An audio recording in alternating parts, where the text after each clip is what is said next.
Believe it or not, it's not actually gold miners who were the problem. It was more the hookers. Like a lot of things, Kansas's borders have changed. Borders change over time. But yeah, when Kansas was admitted as a state, it set its borders as where they currently are. And the western border they set at the 102nd meridian. The original border of Kansas, here's that on the map. As you can see, the original border goes all the way out to the Rocky Mountains and included Pikes Peak.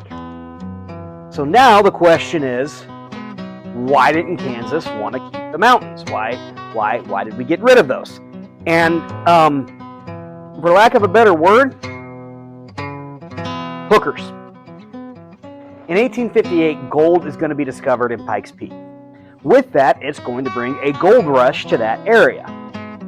And that gold rush meant that Kansas was going to be responsible for enforcing laws in that area.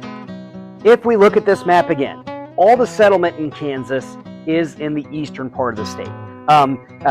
Not too dissimilar to what it is today. I mean, you have the majority of population of the eastern state, and as you go west, it kind of thins out. There was relatively zero settlement in western Kansas at that time. And Kansas felt, the government of Kansas, those who were writing the Wyandotte Constitution, felt that they would not be able to enforce laws as was going to be necessary because of gold. Boom towns follow a cycle. People discover gold.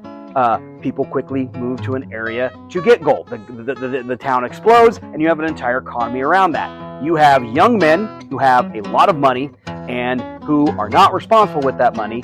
And as we all know, young men like to make poor decisions, and there are people who like to take advantage of young men making poor decisions, so they make sure that there are saloons and brothels to help separate those young men from their money. And the Kansas legislature wanted nothing to do with having to enforce the law there. So when they applied for statehood, they said, hey, we want nothing to do with this. We're gonna chop that right off. And thus, more land was taken from Utah Territory, Nebraska Territory ceded some land, and the Colorado Territory was created.